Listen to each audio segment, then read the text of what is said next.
Hi friends. అవకాశం ఉన్నా లేకపోయినా ఇండియన్ క్రికెటర్లపై ఏదో ఒక కామెంట్ చేస్తుంటారు పాకిస్తాన్ ఆటగాళ్ళు. కారణం ఏదైనా సరే భారత క్రికెట్పై ఏదో ఒక మాట అనేస్తూ వార్తల్లో నిలిచే ప్రయత్నం చేస్తుంటారు.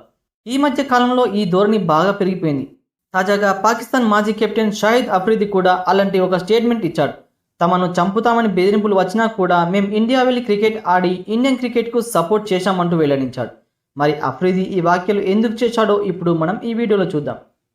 వచ్చే ఏడాది ప్రతిష్టాత్మక ఐసీసీ ఈవెంట్ ఛాంపియన్ ట్రోఫీ 2025 జరగనుంది. అది కూడా పాకిస్తాన్ వేదికగా నిర్వహించే ఏర్పాట్లు జరుగుతున్నాయి. కానీ టీమిండియా పాకిస్తాన్కి వెళ్తుందా లేదా అనే విషయంపై ఇంకా క్లారిటీ లేదు. 2009 నుండి భారత క్రికెట్ జట్టు పాకిస్తాన్లో పర్యటించలేదు. పైగా ఈ రెండు దేశాల మధ్య ద్వైపాక్షిక సిరీస్లు కూడా జరగడం లేదనే విషయం అందరికీ తెలిసిందే. కేవలం ఐసీసీ ఈవెంట్స్లోనే ఇండియా పాకిస్తాన్ జట్లు తరబడుతున్నాయి. ఇదంతా ఇలా ఉండగా ఇండియాలో వరల్డ్ కప్ జరిగితే పాకిస్తాన్ వచ్చి ఆడుతుంది. కానీ పాకిస్తాన్లో ఏదైనా టోర్నీ జరిగితే మాత్రం టీమిండియాను ఐసీసీఏ పంపడం లేదు. భద్రతా కారణాల దృష్ట్యా భారత జట్టును పాకిస్తాన్కు పంపలేమని బీసీసీఐ చెబుతోంది. కానీ పాకిస్తాన్ క్రికెట్ బోర్డు మాత్రం టీమిండియా తమ దేశానికి రావాల్సిందే అంటూ పట్టుబట్టింది. లాహోర్లో ఇండియాకు గట్టి భద్రత ఏర్పాటు చేస్తామంటూ పాకిస్తాన్ క్రికెట్ బోర్డు చెబుతోంది.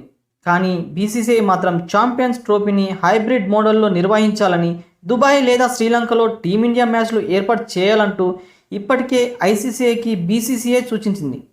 అయితే పీసీబీ మాత్రం హైబ్రిడ్ మోడల్కు అస్సలు ఒప్పుకోవడం లేదు. ఈ క్రమంలోనే పాకిస్తాన్ మాజీ క్రికెటర్లు టీమిండియా తమ దేశంలో పర్యటించాలని కోరుకుంటున్నారని పీసీబీ చెబుతోంది. అందుకే అఫ్రిది సైతం తమకు కూడా బెదిరింపులు వచ్చినా ఇండియాకు వచ్చి క్రికెట్ ఆడి ఇండియన్ క్రికెట్ ఎదుగుదలకు సపోర్ట్ చేశామంటూ, అలాగే ఇండియా కూడా ఛాంపియన్స్ ట్రోఫీ కోసం తమ దేశానికి రావాలంటూ కోరుకుంటున్నారు.